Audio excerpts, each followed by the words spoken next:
Welcome to the One Shot Entertainment Channel. I'm your host, Rinaldi, and today I'm joined by Xavier Warner. Xavier, how you doing today? I'm good, man. I'm good. I'm ready to go. I'm excited. We've been talking about this for a while. So, Yes, we have. Today we will be doing a series where we look at comic book movies and talk about why we love them.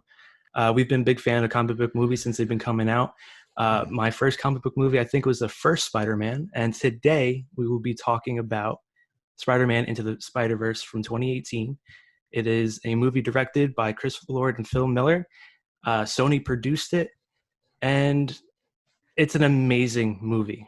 How do you yeah, feel about the movie, X? it's really good. The first time I saw it, I thought it was really good. When on the rewatch, when we decided what movie we were gonna do, it's still amazing. And we'll talk about it more in a couple minutes. But great movie, Yeah, great movie. this movie follows Miles Morales as he comes to terms with becoming the new Spider-Man after the original Spider-Man has passed. And we kind of get the journey of how is he going to get his powers. And hilarity ensues, sadness ensues. There's so much into this movie that's just deeper than your typical animated movie. So what else happens in this movie, X? I mean, it goes. There's a lot of different threads that kind of tie together, which I think is pretty awesome. But just from a broad Spark Notes version, Yeah. he gets his powers a different way than maybe we're used to seeing. It was kind of like anticlimactic Yeah. during the moment, which was cool. I like how he just kind of like It made me everything like kind chuckle. of yeah, the score kind of like rose, Yeah. and then stopped, and he just just like acted like nothing happened. I thought that was cool. Then the movie goes on. He discovers his powers. Finds whatever the problem is, which we'll get into in a second. Figures out the problem, learns how to go through adversity through a specific set of challenges, then eventually defeats the villain and saves all of mankind, which was, a generic story for a superhero movie, but they did it in a unique way. We'll talk about that too. Of course. And like I said, it's Miles Morales. We for the first time we get to see a mixed cultured Spider-Man. And Yeah. honestly, this is one of my favorite Spider-Man of all of them that have come out. And you really get to see the dichotomy between a father that is a cop and doesn't like Spider-Man. He thinks of him as a vigilante. He thinks of him as taking away what NYPD is actually trying to do. And Mhm. then he has a loving mother, Latina mother that's, I believe, a nurse, and she more coddles him and makes him feel comfortable. And then he has this uncle that he really looks up to, and they have a very interesting relationship that really plays out through the movie. And Yeah. that's also his sense of comfort. But then you see that kind of flip on its head.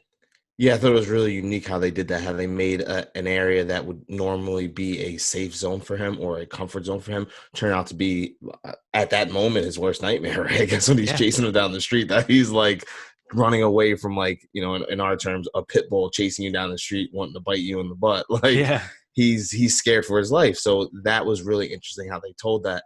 And to comment on something you said earlier, I really liked, and I'm gonna kind of get into race, but like from just a plain standpoint. But Hmm. as an African American, I really liked how they told that story of a multicultural, superhero, because we haven't seen that a lot. Like them dip into telling the story, and I liked how the father was a cop, but he was hard on his son, or at least he was portrayed to be as hard on his son, but Hmm. really loved him dearly. Wanted, and that's something that's very really big in the African American community, is fathers and them not being around, or and not doing the right things.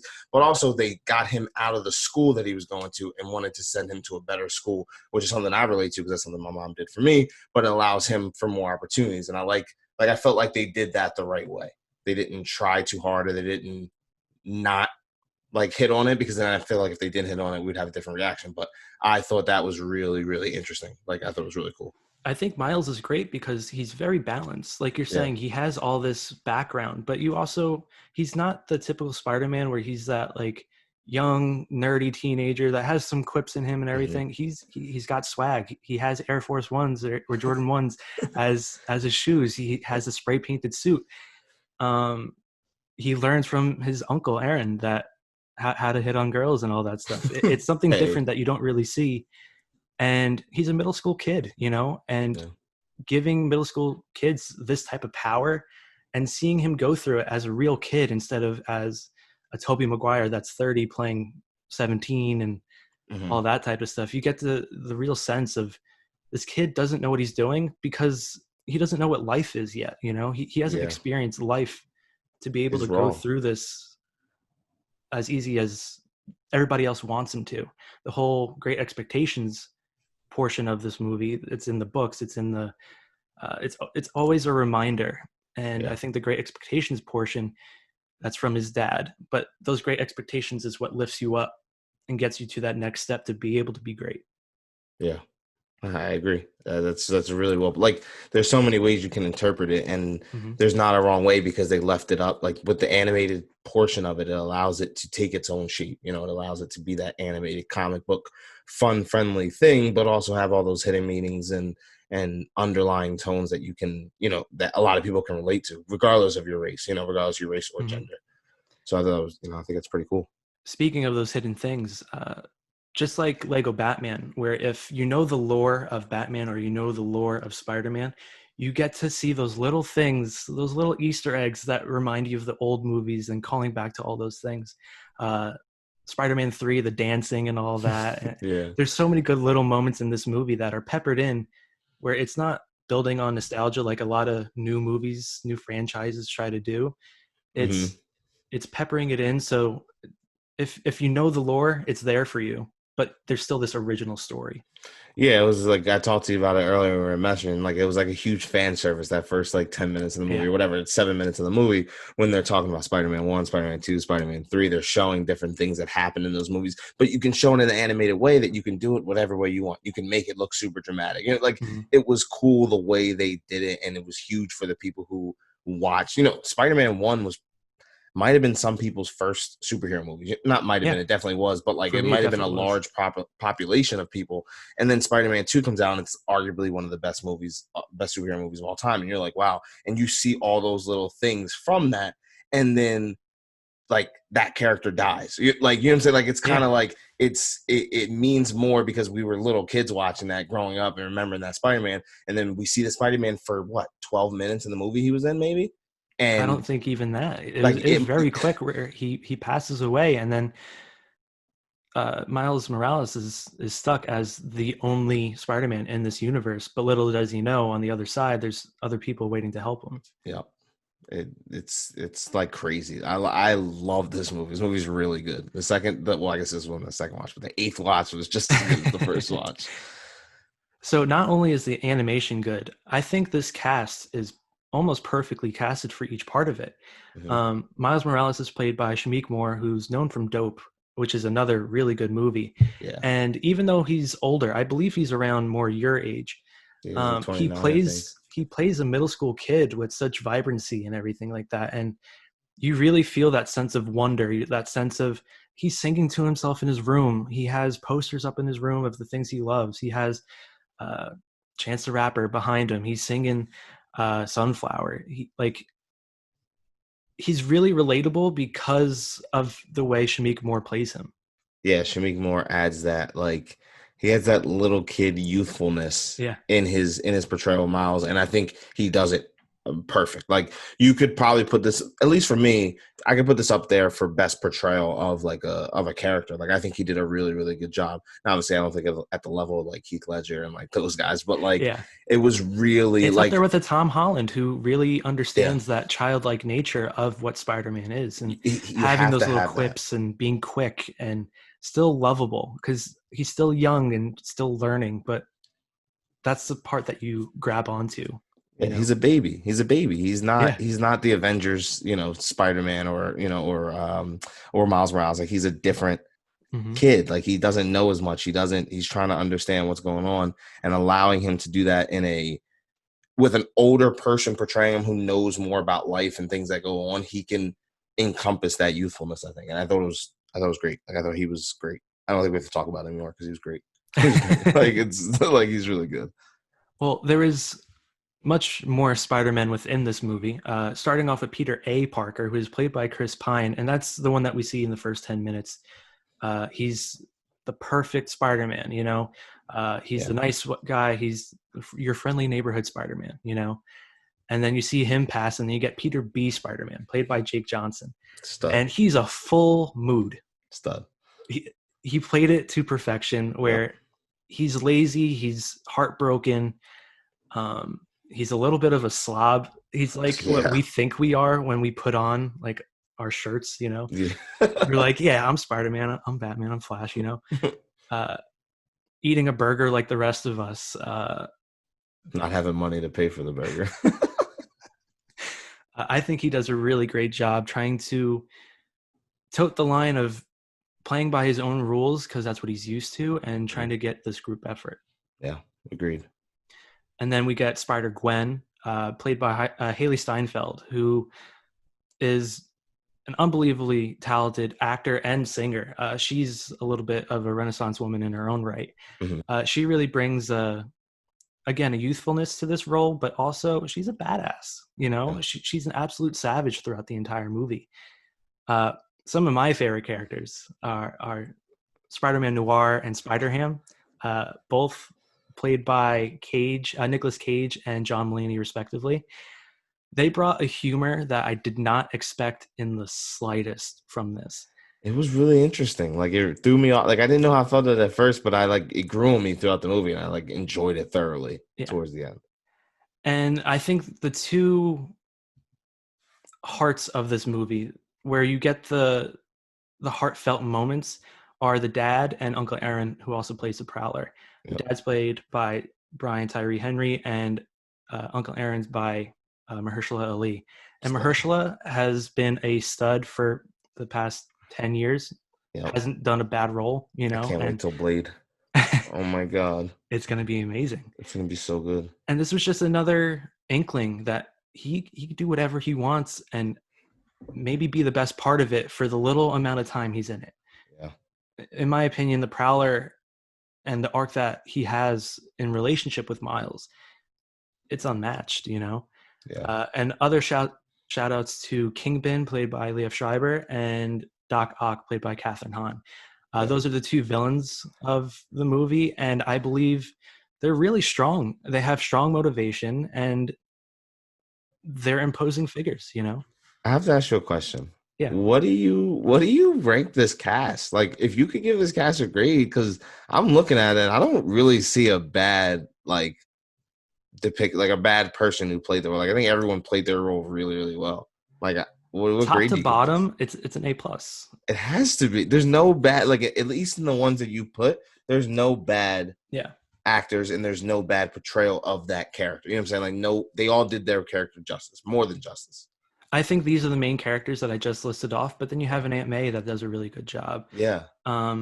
Everybody throughout the movie really does a solid portion. Like You have his roommate too. His roommate doesn't even say anything, but he Doesn't does say a everything he word. needs to do in that Yeah. moment to like push the plot, you know, and be relevant. Mhm. Like, and that's a testament to Chris Lord and Phil Miller.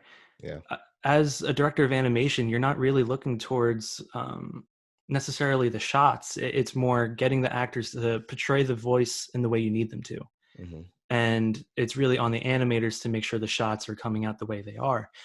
And they should also get a shout out, because this is some of the stuff that it's revolutionary. You haven't seen anything like this yet when it comes to the animation, and it's something that I hope we see in the future, but in the proper way.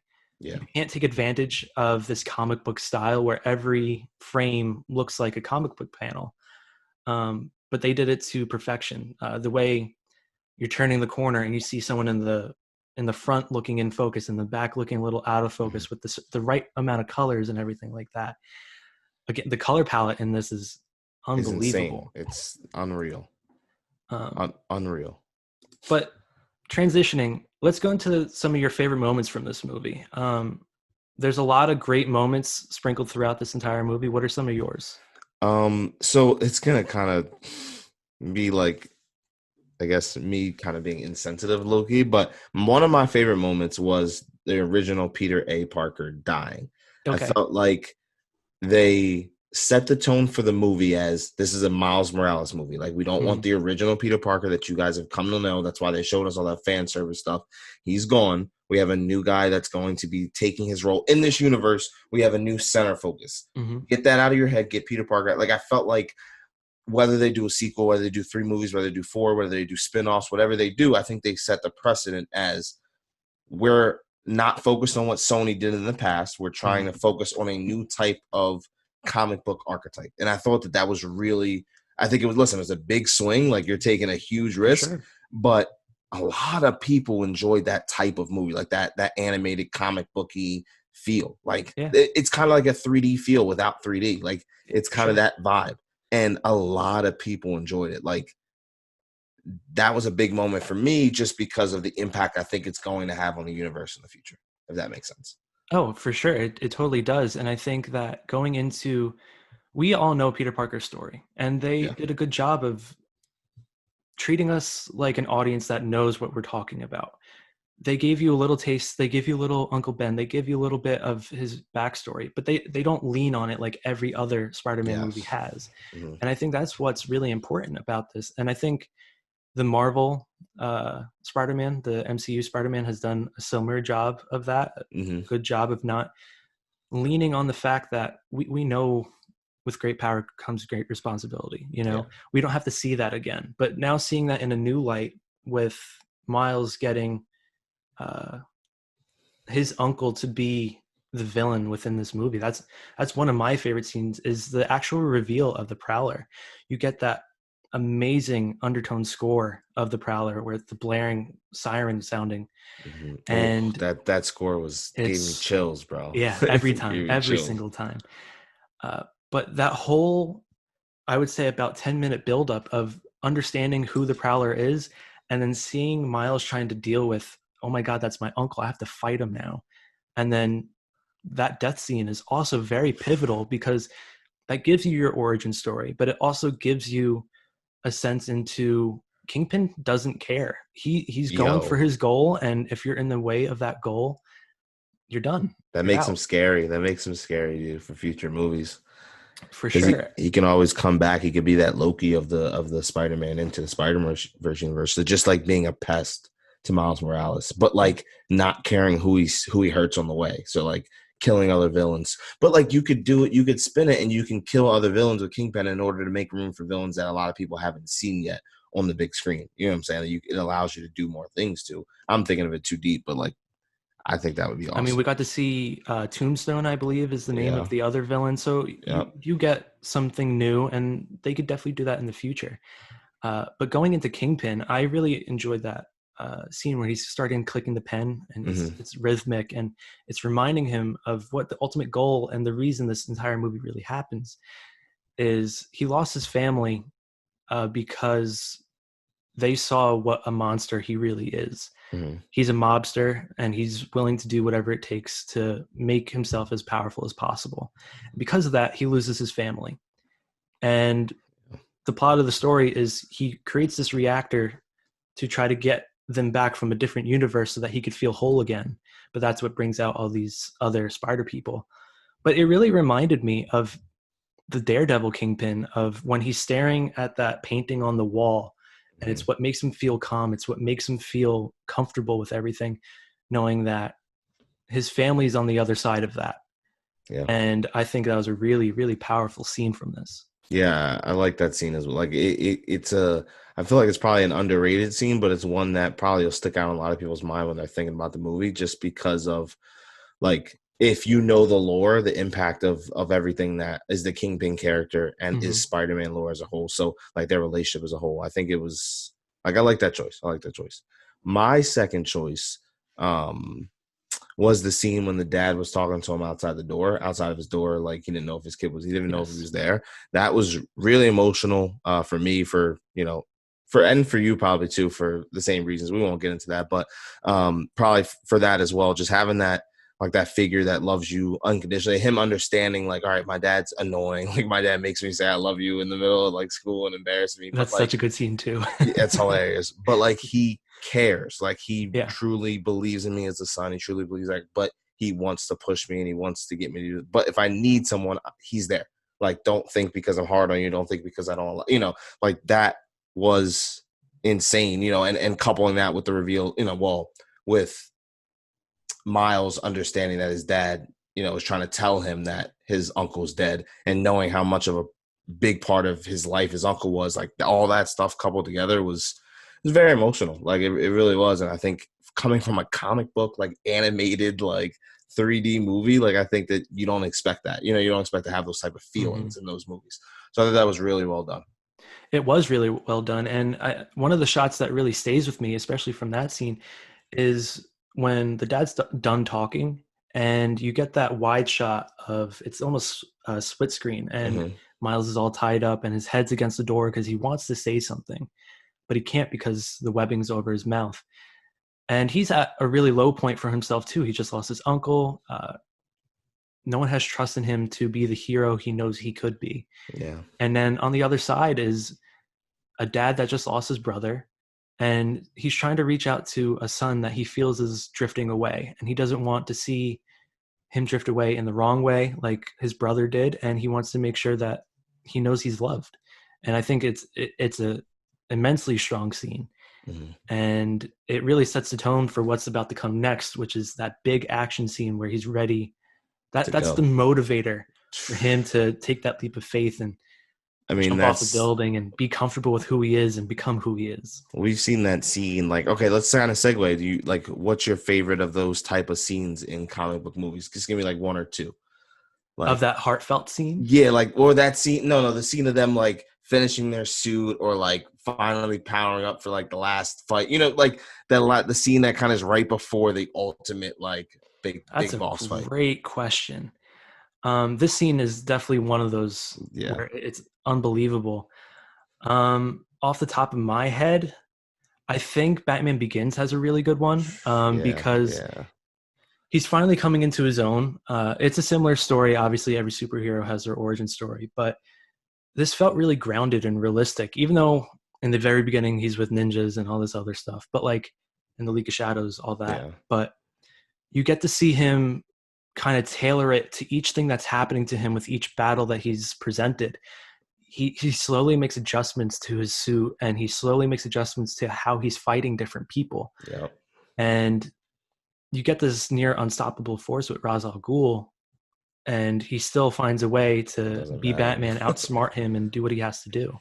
Yeah, like when Batman is at his best is when he's able to adapt his fighting ability or his whatever he's doing in that moment to his opponent. Like, he's so good at adapting on the fly, and he's so good at being resourceful. So I think that's a really good scene. Like that, I wasn't even thinking about that scene when I was thinking about this question, but that's like, that definitely sticks out. Mine, and this is gonna sound weird, okay? Mine's low-key Aquaman, okay? The reason why it's Aquaman is because I liked how the whole movie he was trying to figure out who he was. Like, he didn't like, he thought the sea hated him. He was a land person, but the land people didn't really mess with him either, so he didn't know where he was at that, like, in that climax moment where he's about to get the trident. He realizes that it's because he's half Atlantean and half human that he is able to do whatever he needs to do in that given moment. Then he comes out with the big I forget what the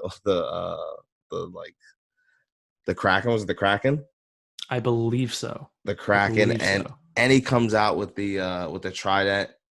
It was just like, I thought it was fire for that. Like, that's one of my favorites. It's not my favorite, but it's definitely up there for me. It's the superhero landing in water, essentially.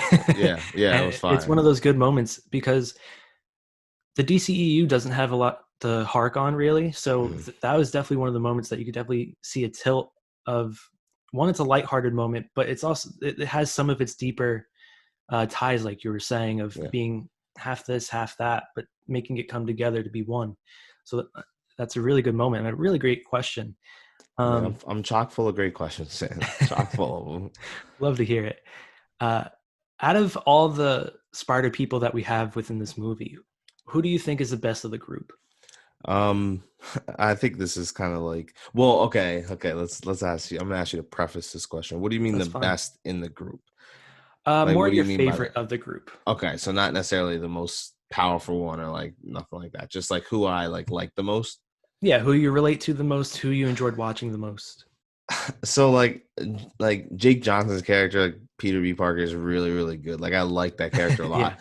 But I'm gonna say Miles just because I feel like his abilities are like once like if we get a sequel, which I think they're talking about, right? I don't know if they confirmed it, but they have to be talking about it. They're not They're stupid definitely not to talking talk about about it. it. Yeah. They're stupid not to talk about it. Not to at least go to the table. Like you at least gotta be at the table to meet up about it. But invisibility, the electroshock joint, like he's gonna have insane powers that we haven't seen before on the big screen. And I think that's gonna be awesome, like for him as a character as a whole. So just seeing a little sneak peek of it in this Mhm. movie, like I love that. I love that. But Those like type of there's no wrong yeah, answer, honestly. those type of powers are something that we saw in the PS4 game Spider-Man, and Fire. those were accustomed to different suits. Mhm. But this is actually the person is what's engaged Manifesting, yeah. in that power, you know. And you got to see a lot of those different suits within the Spider Cave below Aunt May's Yeah. shelter thing. Yeah. But yeah, I think for sure he's the driving power of this entire movie, and there's not a wasted scene with him in it. You know, No. for me personally, it's Spider Gwen. Um, Not a bad choice. There's no wrong answer, honestly. even though she's young, she was able to take her powers and utilize them pretty quickly. Um, I think she said 15 months older than him, Yeah, and 15, she yeah. still has a strong grasp of what she's doing, even though she had a longer time period to get adjusted to everything. I think um, she had a heart to her. She had a badassery to her, and she wasn't willing to take anything from anyone, even Yeah. though Kingpin is this imposing figure. Doc Ock is this otherworldly being with her technology, essentially. She was still able to open herself up to a new team and open herself up to friends. And her arc is really nice, even though it's more subtle than someone like Miles. Yeah, I agree. Like I kept saying, there's no wrong answer. Like if you told me Peter Porker was your favorite one, I'd be like, yeah, He's so like, I could see funny. that. There's like you can have an argument for all of them. Like I wouldn't be confused at Yeah, all. So and I guess the secondary character that is my favorite is Uncle Aaron slash the yeah. Prowler. He has an interesting costume suit himself. Hmm. Uh, gives him thermal vision and all this stuff, and just the music alone, his theme is unlike any other within this movie. You get to feel it, even though you have Miles's theme when he takes that leap of faith and everything like that. Nothing hit me more than hearing that Prowler theme because it's Yeah. haunting, honestly, and it feels like it's coming up behind you and all this Yeah. stuff, and that's kind of what he does. And I thought that was very, very interesting. It's scary, dude. That score is really scary, Yeah. honestly. Uh, Secondary character for me, I like Kingpin. Just because he was ruthless, bro. Like he just like was. you were talking about before, like he killed Peter Parker, like no hesitation, just with a punch, like just bang, done. He shot Aaron in the back of the head, easy, like no, like hey, do it. Oh, you're thinking about it? Okay, bang, you're dead. Yeah. There's no issue. So like I think for a villain, he served his absolute purpose in this movie. Like he did everything he needed to do to make me think that there was a real threat. You know what I'm saying? Like, some villains, you're like, all right, dude, like Superman has like this isn't really scary to me. Like Yeah. this is like okay, I'm talking about TV show Supergirl. Like when Supergirl goes up against like a regular metahuman that can't fly and Yeah. like doesn't have super speed, I'm just like, all right, dude, just like fly in there, super speed, like it's over, like it's done. But obviously they can't do that in the show. But in this movie, I really thought that Kingpin was a problem for a young, inexperienced Miles Morales. Like it was really good. A good villain is someone to foil your hero, and Yep. that's someone that has has good motivation for why they're doing what they're doing, Yeah. and will do it at any cost. So you have people like Thanos. He believes You don't care. that the world should be cut in half because a lack of resources, and everything should be balanced. And when you think of that in a separate mindset, you're like, oh, I understand where he's coming from. And that's what you should do with a villain. You should Yeah. understand where they're coming from and why they're doing what they're doing. And in their head, they're right, and the Yeah. hero is the person in their way. So I think Kingpin does an amazing job within this movie. Going to the next point, what are some of your favorite lines? There's a lot of really good lines, whether it's a quick quip from Peter B. Parker or from Miles, or something deeper. What's something that really jumped out at you? I thought it was like I didn't write this down, Yeah, but that's like fine. I thought a funny line, and it wasn't maybe my favorite line, but one I kind of like giggled at is when Gwen and Miles are meeting for the first time in the Mhm. school, and Gwen just lies about her name for no reason. Like she doesn't know if this kid is like Wanda. yeah, she doesn't know if this kid's like a threat. Doesn't know if it's obviously she knows he has Spidey's like she knows something's going on because Yeah, she got the little alert. Like, why not just tell me your real name? Like, she could like Gowanda, like try to figure out like yeah, an it's great. alternate way to say her name, and it was just like I It's thought the that ultimate like middle school move. It's like when you see someone that yeah, you're scared of knowing who they know who you are and stuff like that. hmm You have to you have to like sneak your way bend the through it a truth. little bit. Yeah, but she I think that's like, a and really then good that one. kicked off that whole conversation, led to him getting stuck on her hair. Like I felt like, and then that led him to going outside and discovering and then looking in the comic book, seeing the same story. Like that kind of kicked off a Yeah, lot of different things. So I thought that was cool. yeah. I have one funny line and one more heartfelt line. The funny line is from Spider-Man Noir, played by Nicolas Cage, and he says, "Sometimes I let matches burn down to my fingertips just to feel something, anything." Like, And it I, comes out of nowhere, and it's so funny, and it's such a mood. It's like it was perfect. It was in the this perfect time, timing yeah, for it. because he's in the world, I think of the 1940s and everything like that. Yeah, He's all in black and white. He said the wind moves wherever he moves and yeah. stuff like that. It's so funny. I He's think like that character is great. that's perfect for Nicolas Cage too. It was a perfect casting, honestly. Yeah, it's like his role from Kick-Ass. It's like it's so outrageous that it fits him. That it works for him. Like when he's in National Treasure, I'm just like, all right, like this is cool. But like when he's in like those type of movies, I'm like, Yeah, oh, this is better because he's just so ridiculous. yeah. And one of the more heartfelt lines that I really enjoyed, it comes more towards the beginning and the end of the movie, flipped reverse roles at that point. But in the beginning of the movie, Miles says, "When will I know I'm ready?" Because he's very insecure with what's happening. He's only had 2 days to figure out his powers before this big boss comes to him and everything. Yeah. And Peter B. Parker says, "You won't. It's a leap of faith. That's all it is, Miles. A leap of faith." And at the very end, Peter B. Parker is about to go back to his dimension, and he's not sure what's going to happen with MJ because they broke up. He wants to get back with her, No. and he wants things to be okay back in his universe because he's kind of grew a family within these spider people. Yeah. And Miles flips it back on him. He said, "It's a leap of faith. You got to do what you have to do, and everything's going to be all right." And I think that's such a good message to give to kids and adults. It's something that everybody should know, that you're nervous about something for a reason, and that's because you care about it. Mhm. So go into it knowing that everything's going to be okay in the long run. Yeah. As long as you do what you got to do, whether you win, lose, draw, whatever it is, it's gonna be okay. Yeah. Life moves on.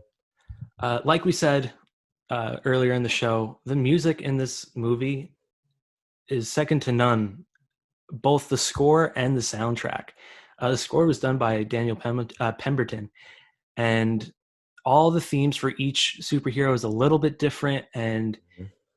it creates their mood in such a perfect way. And it's throughout the entire movie. It really builds that tension for you, or builds the hilarity for someone like Spider Ham or whatever it is. Daniel Pemberton does a really good job. And the soundtrack, there's some songs from Post Malone, there's some songs from some other people. My personal favorite song, it's kind of short within the movie, but it's Start a Riot.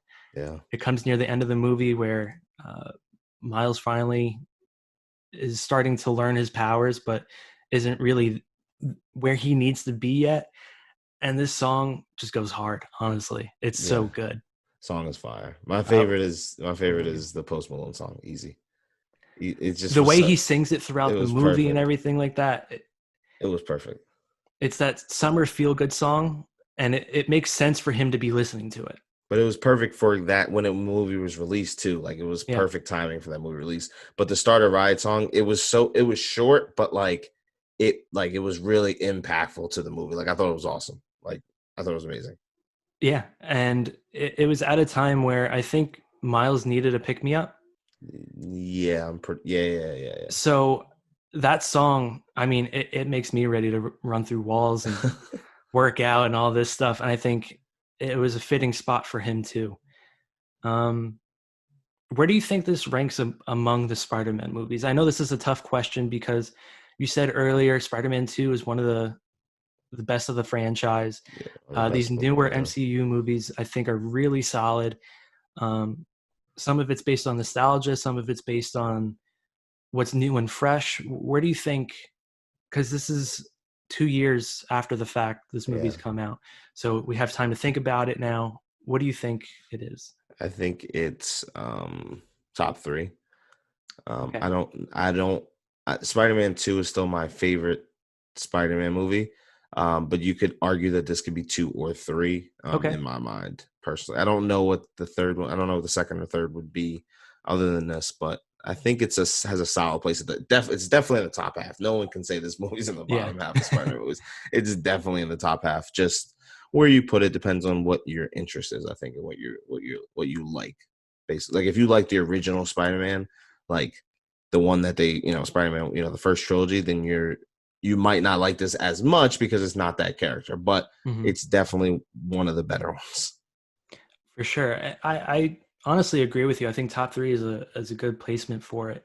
I think, uh, like you said, Spider-Man 2, this one, and in my personal opinion, Homecoming Yeah, are all Homecoming. somewhat interchangeable for different reasons, obviously. Hmm. But this movie's a powerhouse through and through. Yeah, From the animation to the acting to the music, there's no weak part of this movie, I don't think. And that's really a testament to the creators, and it's really a testament to the source material. Spider-Man is, in my opinion, Marvel's powerhouse. yeah, Has the it best should be. stories, has the best villains, and they utilized all of that within this Yeah, one movie. And I think there's so much more to come. And to that point, where do you want to see this franchise potentially go? This movie made, I think, 35 million its opening weekend. It doubled its money. Uh, if you factor in its budget, which was 90 million, and then yeah, you assume another 90 million goes into distribution and yeah. marketing. Marketing stuff. Yeah. So it made, I believe, 375 million worldwide. This movie, it's ready for something to come off of it. I think they have to go with a Spider-Gwen movie. Like I saw you Mhm. wrote it down in our notes, but like I feel like that has to happen just because of how popular the character is and like her impact on like if I'm just talking as a marketer, her impact on the female community. A lot more females are going to go out and watch superhero movies if Spider-Gwen gets her own movie. What does that do for Disney? Makes them, I mean, for Sony, makes them more money. Like Mhm. we all love. Well, I'm sure they love money. I love money, but they love money more than me because they Yeah. have more.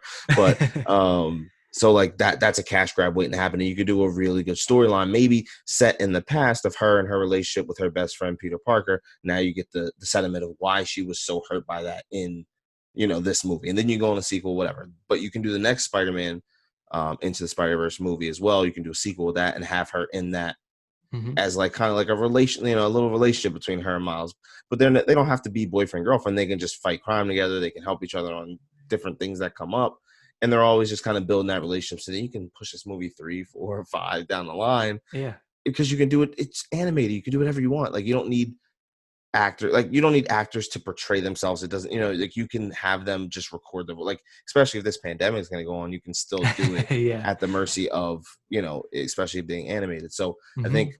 a Spider-Man movie, a sequel, and probably a trilogy. I think a trilogy is coming and a Spider-Gwen movie, and then maybe another spinoff. Then weren't they talking about the Spider-Man 2099 too?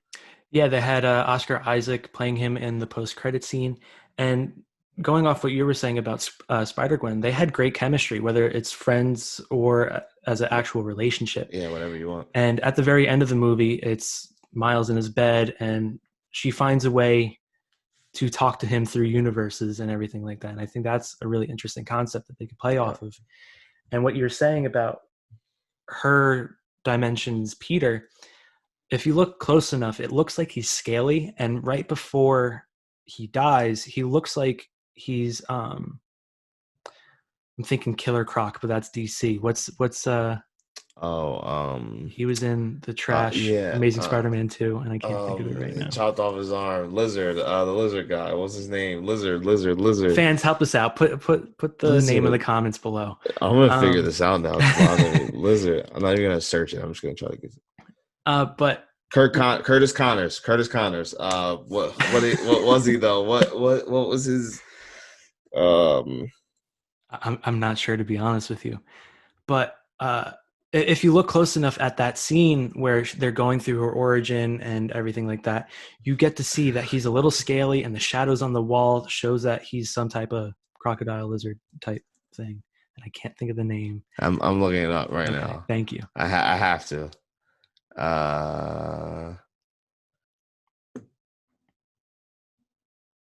He was just the lizard. Oh, there we go. That's so anticlimactic. Yeah, he was just lizard. So I guess you were right. I didn't even know. It sounded too easy. It sounded too good to be true. It's not a villain name. It's just Lizard. He's just a little lizard. That's one of the weaker of the Spider-Man villains, but that's okay. Yeah. He still has a great rogues gallery. He served a purpose. Listen, he serves his purpose, so exactly. He's okay. He'll be all right.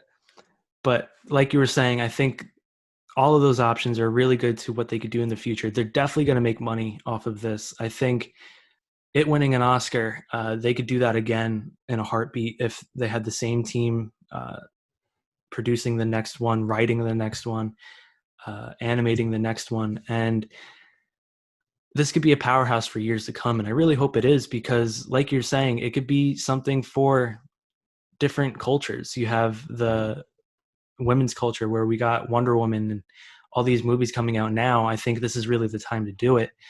You have the mixed race culture with Miles Morales. You have, I believe Spider-Man 2099 is also Latino. Yeah, it is. So you have a lot of markets that you could really play towards and give them the superhero that they've always been looking for, because everybody's looking for it. That's why Black Panther was so important. That's why Wonder Woman was so important. And I think this is a way to show kids in a different way than live action superhero movies that's palatable for everybody. You get these cartoons that give you the deeper messages that you need while also giving you the fun that you want. And yeah. Keep going. No, you go. And Into the Spider-Verse, is perfect for that, because you can go to so many different multiverses and hit so many different origins. So I agree 100% with what you're saying, because it's this is the perfect scale to do it on. As it's easier to do than live action, I feel like. For sure. And even though it takes, I believe, up to 3 years to do these types of animations, it's worth it in the long run. You're going to make your money back, and the people are going to watch. So do you have any other ideas, thoughts that you want to bring up? Any questions for me before we wrap up? Yes, I have a theory on what the Spider-Man movie could be. Okay. First of all, we could probably do an episode where we can theorize what we think the sequels are going to be to movies, but that's a conversation for a different episode on the channel. So what if the Spider-Gwen movie is, like I said, talking about her relationship with the other Parker, Peter B. Parker, but it's the Spider-Man, the Amazing Spider-Man universe. It's that same Peter Parker, but it's just if Gwen got powers too, in addition to Spider-Man. So now they're fighting the lizard together. He dies from the lizard, like you were saying, because but everything they do in that movie is kind of they pretty much remake the Amazing Spider-Man and kind of sell it, kind of make it the Andrew Garfield comes back and voices the same character. I would love that. But they give him another shot because he obviously loved playing the Spider-Man character. He doesn't have to do I think he was a good Spider-Man because his stunts I think he was actually really a great Spider-Man. Yeah, Peter Parker was maybe not up to people's not up to par. But you could do it like that while giving people a Spider-Gwen, a new, fresh, exciting Spider-Gwen, but also kind of fixing maybe some of the mistakes you made with your old movies. I think that could be cool. They did it with this movie with the first with Tobey Maguire Spider-Man. Mm-hmm. Technically that was him. I mean, a little nod to him, of course. Yeah, it was a little. So I think that could be a good Spider-Gwen movie, low key. The Amazing really Spider-Gwen. That's what I call it. That would be really interesting for sure. I think that's a really good idea. And going into the Andrew Garfield stuff, I believe there's been rumblings. There's always talks within Hollywood of what they want to do, of doing a live action multiverse where they have Tom Holland, where they have Tobey Maguire, where they have Andrew Garfield. Would you rather see that in something that's animated, or would you rather see it live action and get to see them don the suit once again? At this stage of my Spider-Man, I only want to see live action Tom Holland. Like, I don't I I don't want understand. anything to mess up my perception. So doing it with animated, I feel like would be new, fresh, unique, awesome, and I feel like it would appeal to it would get the younger kids who maybe weren't like the kids who were, 6 or 8 now, who Mhm. didn't see that original Spider-Man when it first came out and didn't, doesn't understand what some of the stuff is. It'll kind of give them some sort of like catch up kind of, like kind of like It's a a catch reason up. to look back. It's a Exactly. reason for them to go back into the original property and see what they Fix it. originally did and Yeah. those stories that they created at that time. And it'll be nostalgic for us too, as like people Mhm. who went to the movie theaters and saw it, like who went Yeah. on opening night and saw those 3 movies. Now you get to go back and kind of you get those fans, then you get the younger fans because it's Spider-Man and it's animated or whatever. Like, yeah, cool, we're gonna all go and see this. Then you get all the fans of whatever other characters are in the movie. So like, I feel like it's a no questions asked. I feel like we should just do it. We should just Yeah, pitch it. I would Pitch be it, very throw it in. excited for it. Like we were talking about it earlier. I think the 2002 Spider-Man was my very first theatrical experience. So Oh seeing wow. that come to life in a more recent telling, I think would be very interesting. Do you have any other questions? Do you have any other thoughts on this movie or any other movie within the Um, Spider-Man universe? Let me look through my notes. See what let me see what I want. I know I want to talk about something. Mhm. Um, oh, I thought it was a really great way that they introduced the father, like with Miles never tying his shoe, like tripping over his shoelace into the Yeah, street, and then his dad pulling it, like a cop pulling up. Now, African American walking on the street, right? He's in the middle of the street. A cop pulls up. My first instinct when I watched the movie my first time me was, too. oh crap, he's about to get in trouble. Like, Yeah, like he did you someone never know. You gets in the honestly car. never know. Gets in the car, says dad. Oh wow, that's a really good set. You know what I'm saying? Like, but Hmm. he doesn't say dad right away. He says it after I think maybe like 3 or 4 lines or something like that. And he says dad at the end. And then you're like, oh, okay. Like that's kind of I like the way they do that. And then they show their relationship between their back and forth, the son kind of annoying him and he's kind of Yeah, like trying to talk to him. And then him getting out of the car, like, listen, I know I'm hard on you. I know I just annoyed you, but tell me you love me because I love you. You know what I'm saying? Like I know you're in front of your friends, you're gonna get embarrassed, but I'll still love you no matter how annoying or how hard I'm being. I thought that was really cool. I thought that was really interesting. That whole like what a minute scene, probably 60-second scene. their dynamic is undeniable. Yeah. I think it's really important to show, especially for that culture. I think it's important to see a dad that cares, but a dad that's also strict and everything like that. Mm-hmm. Because tough love is a real thing, and it's what a lot of parents do, and there's nothing wrong with that. If you do it correctly, you get a good child like Miles is, Yeah. and it's really nice to see that dynamic that they have. Yeah. Another one, the Biggie song, I thought was so clutch. I don't Yeah, remember exactly when it came on, but it comes on when he's about to talk to Uncle Aaron. I think he's going up he's to going his there. Yeah, he's going apartment there. for the first time, and you hear Yeah. it, and you're like, "All right, let's So go." fire.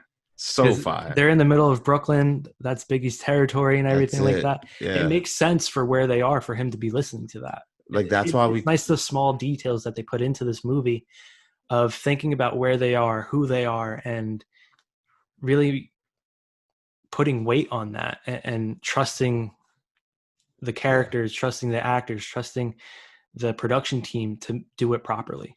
Yeah, and fans, this is what we're gonna do for you guys. We're always gonna Yeah, break down stuff to like the nth degree, like yeah. the as tiny as we can. Like, there's a lot of reasons why they play different songs during different moments and have different scores during different scenes because of the whole effect. Like, he's running through Brooklyn, like Yeah. listening to Biggie, like understand like what that was at that time. Like that's like if for a young kid to do it, like that brings back a lot of good vibes. I think just Hmm. internally to everyone. So like we're going to talk about all the stuff. Every movie we talk about, we're going to break down all this stuff for you guys because we think it's cool. And like we like to talk. Me and Tommy have been talking about movies since I'm For so years. probably a year after I got to know him because Tommy was still a shy high I was a schooler when young I met him, boy. middle schooler maybe. How It how might many have years been middle how school. many years younger than you are Bob? Like how many years 8. younger? 8. So yeah, so you were probably in middle school with me and Bob. Yeah, when Yeah. I was with Bob. Yeah. Yeah, for Wow, sure. Tommy, we've known each other a long time, but Yeah. Tommy wasn't as open as he is now. But Yeah. now, after like a couple years, a year to Tommy started opening up, we've been talking about movies ever since. So Hmm. we just haven't recorded it. Now we're gonna record it so we can go Yeah. back and look. And let us know what you think, because this is something that we plan on doing for a very long time. There's innumerable comic book movies out there, and we love just about all the good ones, at least. And we want to keep doing this for as long as we can. So let us know what you want us to watch and what you want us to review. We definitely have some ideas in mind, and we really appreciate you watching. X, thank you for talking to me about this. This is going to be a series that we're going to do for the next coming weeks, and hopefully longer than that. Thank you for watching. Please like and share and subscribe if you can. And we'll talk to you soon. Thank you. Peace.